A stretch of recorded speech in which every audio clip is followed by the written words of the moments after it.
Susan Newman, lá da Universidade de Nova York. Mostrou para a gente, né, uma sistematização de como se ensina vocabulário de forma efetiva. A gente tem lá, a Susan, ela faz um comentário em relação aos tipos de palavras. Isso lá nos Estados Unidos é muito falado, aqui a gente tem menos um pouco essa terminologia sendo usada, então eu trouxe um slide só sobre isso. Eu trouxe a classificação, que é a classificação assim, mais usada, né, que é desses autores aqui, ó, Beck, McCown e Cooken, de 2013. Eles chamam de palavras de nível 1, essas palavras que a gente fala no dia a dia. Então, são palavras que, por exemplo, quando você vai na escola privada, as crianças de 4 anos, todas elas conhecem, porque em casa elas falam essas palavras. Então, carro, avião, nome das comidas, enfim, tudo que se fala no dia a dia da gente são palavras classificadas como nível 1. A gente, logicamente, que pode encontrar uma criança que não sabe uma palavra de nível 1, mas geralmente essas palavras elas são conhecidas, né? A gente tem palavras de nível 2, que são palavras que são usadas em várias áreas do currículo. Eles não falam de BNCC, mas eu coloquei BNCC aí, porque é o nosso contexto, né? Eles falam lá do Common Core, enfim, dos State Standards lá que eles usam, que é a nossa ideia aqui de BNCC. Então, palavras que são usadas em várias áreas da BNCC, ou vários campos de experiência, no caso da educação infantil. Então, por exemplo, analise o texto e identifique tal coisa. Revise e avalie se isso aconteceu ou se não aconteceu. Leia o texto e procure encontrar relações entre tal coisa. Então, são palavras que são muito procedurais, né, sobre procedimentos, coisas que a gente tem que fazer e que elas aparecem aí, entre aspas, em várias áreas de conhecimento ou em várias disciplinas, né? Elas também aparecem muito aonde? Nas provas padronizadas, né? Ou seja, nas avaliações padronizadas, né? As avaliações do INEP, aquelas avaliações estaduais também, que muitos estados fazem, avaliações de alfabetização, avaliações da provinha, que é a antiga provinha Brasil, né? Que hoje em dia é o SAEB, no 2º ano, no 3º ano, no 5º ano. Então, é importante que os meninos conheçam essas palavras, né? Então, a gente precisa prestar muita atenção nessas palavras de nível 2, porque caso eles não conheçam, eles vão ter dificuldade. E aí a gente precisa trabalhar essas palavras de nível 2 de uma forma bem... A gente precisa ter certeza se eles sabem ou não. Se não sabem, trabalhar. Se já sabem, ótimo. Aí a gente já pode passar para as palavras de nível 3, que são aquelas palavras específicas, né? Então, quando a gente está falando de um conteúdo específico, uma palavra que se aplica apenas àquele conteúdo, ela geralmente é classificada como uma palavra de nível 3. Então, por exemplo, dinossauros, né? Você tem os nomes dos dinossauros, você tem os períodos que os dinossauros viveram. Então, você vai ter, sei lá, o Tiranossauro Rex, que viveu em tal período, você vai ter o Diplodocus, você vai ter, enfim, o período Cretáceo, o período Jurássico, você vai ter, enfim, uma série de palavras que são específicas daquele assunto, né? Quando a gente está falando de outras temáticas, isso também vai acontecer. Então, a gente precisa trabalhar essas palavras de nível 3, né, junto com o desenvolvimento desses conteúdos ou dessas habilidades que estão lá no nosso currículo, e essas palavras são as palavras que geralmente a gente tem que gastar mais tempo fazendo o desenvolvimento delas, porque sem isso eles não vão conseguir compreender um conteúdo que está sendo, enfim, trabalhado, que eles precisam aprender. Susan, ela enfatiza muito a questão do ensino sistemático, né? Então, o que a Susan diz? Não adianta você trabalhar vocabulário na hora que a criança levantar uma dúvida, porque muitas vezes as crianças não vão trazer essas dúvidas para a gente. Não adianta a gente só trabalhar vocabulário eventualmente, assim. O ensino de vocabulário ele tem que ser sistematizado, ele tem que ser planejado, ele tem que acontecer de uma forma sistemática para que ele tenha resultado. Então ela traz uma série de estratégias, e eu trouxe essa espiral aí para resumir para a gente, né, esse processo. Então, esse ensino de vocabulário, primeiro ele começa a dar o significado, né? Então, achar as palavras que são desconhecidas, né, pela turma, e dar um significado para cada uma delas. Então, usar o dicionário, dar uma definição do dicionário, aprofundar essa definição, como a gente viu lá com o Timothy, né, nas estratégias que o Timothy trouxe para a gente. Depois a gente vai usar essa palavra, né? Então vamos ler algo que tenha a ver com aquilo, vamos brincar com aquilo, vamos trabalhar com aquilo, escrever um texto, escrever mesmo que seja ainda com a professora, no caso da educação infantil, escrevendo, né? E os meninos estão criando a história, enfim, no fundamental, eles mesmos já podem fazer isso. Então vamos usar essa palavra, né? Esse vocabulário novo. Depois, o que é que a gente vai fazer no ensino sistemático? A gente vai revisar depois de 2 dias, depois de 4 dias. Então, a gente viu que as revisões espaçadas ao longo do tempo são muito importantes. A gente vai avaliar se os meninos realmente aprenderam aquele vocabulário ou não. Vamos medir, vamos identificar o que é que eles já aprenderam, o que é que eles não aprenderam, porque aí, com base nessa identificação, eu posso voltar e revisar o que eu preciso trabalhar ainda. Então, esse processo ele é constante, né, e contínuo. Eu vou achar novas palavras, dar significado, vou usar essas palavras, daqui a pouco vou estar revisando essas palavras enquanto estou trabalhando outras palavras, avaliando, monitorando o que está acontecendo e sempre revisar usando. Susan traz isso com o nome de rede de conhecimento. Por exemplo, floresta. A gente pode criar uma rede de conhecimento, né? Uma rede de palavras de floresta, como, né? A gente pode falar de cobra, onça e árvores, né? 3 coisas que estão na nossa floresta amazônica, por exemplo. A cobra, né? O que tem a ver com a cobra, né? A cobra pode ter a ver com a palavra venenoso, que tem a ver com o escorpião, que pode ou não ter a ver com perigoso, né? Cuidado. A onça, né? O que a onça tem? A onça é um felino.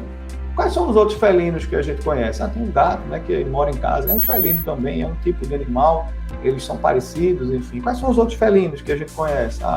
E aí vai explorando, então, e fortalecendo essas conexões entre as palavras, né? Porque essas conexões entre as palavras facilitam a recuperação do significado da palavra quando a criança se deparar com aquela palavra novamente, né, em uma nova situação daqui a alguns dias, enfim, daqui a algumas semanas ou meses. E árvore, o que é que a gente pode trabalhar? O que é que está ligado à árvore, né? A árvore está ligada ao tronco, à raiz. O tronco está ligado aos ramos, né? Às folhas da árvore. Tem as funções de cada um desses itens. Então, essas relações, né, entre as palavras são muito importantes que elas sejam estimuladas e que a gente trabalhe ativamente isso quando a gente for explicar uma palavra nova. Então, não basta a gente pegar o dicionário, falar a definição do dicionário, a gente precisa fazer essas outras estratégias e ligar essas palavras às outras. E aí, Susan traz uma estratégia para a gente, né, de trabalhar vocabulário dentro de uma proposta progressiva, né? Então, o que é que ela sugere? Ela sugere que, primeiro, a gente trabalhe um texto previsível, é uma coisa que a criança já conhece. Então, por exemplo, imagina que a gente quer trabalhar aí insetos. Então, a gente pode pegar uma musiquinha, um textinho. Então, por exemplo, aquela música que vocês conhecem, que eu conheço também, né? A barata diz que tem 7 saias de filó.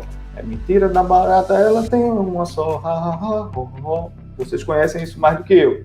Então, esse seria, por exemplo, um texto previsível. As crianças já ouviram isso, já conhecem isso. A gente podia começar por aí, né, para introduzir uma nova temática, né, algo relacionado aos insetos ou a barata. Enfim, a barata é uma palavra de nível 1, provavelmente eles já conhecem, né?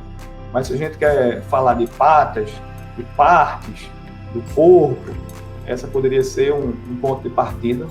Depois ela vem para uma estratégia de uso de rimas, que é muito legal, porque aí a gente já pode também trabalhar essa questão da consciência fonológica. E as rimas, elas ajudam a gente a fazer as memorizações e as conexões que os meninos precisam fazer entre essas palavras, né? Então eles usam textos de rima depois. Então perceba que a gente vai aumentando a complexidade do que a gente está trabalhando. Depois ela vem e conta uma história que trabalha aquela temática. Então, estou falando das partes do corpo do inseto. E aí ela vem com uma história, por exemplo, de um inseto. Aí tá aí, ó, eu trouxe uma capinha de um livro, Policarpo, o inseto desclassificado. Meu Deus, o que é um inseto desclassificado? Então, trazer um livrinho de história. E aí, depois, no fim desse processo, ela vai realmente para um texto mais informativo. Vamos pensar nesse texto informativo como sendo um texto do nosso livro didático tradicional, um texto de conteúdo, ou, enfim, um texto que a gente precisa trabalhar com ele. Então, essa escadinha é que vai fazer com que a criança, quando chegar no texto informativo, ela entenda o texto informativo, porque ela já viu aquelas palavras que a gente quer trabalhar várias vezes. Ela viu no texto previsível, ela viu no livro de rimas, ela viu na historinha, a gente trabalhou isso ao longo do tempo, para que no fim eles cheguem no texto informativo. Elas fazem isso lá nas escolas que eles trabalham, né, ao longo de uma semana. Então, no fim da semana, ela trabalha lá o texto informativo. Então, não é chegar com o texto informativo e aí dar uma definição de dicionário para cada palavra e pronto. Elas vão construindo esse vocabulário para que, no fim, consiga ser trabalhado o texto informativo. Então, é um processo de construção sistemático, bem estabelecido e bem estimulado. E aí, uma sugestão, né, que ela trouxe aqui para a gente é como avaliar. Então, ela trouxe um slide de avaliação. Eu vou replicar esse slide aqui. O tempo da gente está acabando, mas dá tempo ainda. Então, o que é um inseto, né? Aí ela quer que os meninos façam associação por categoria, né?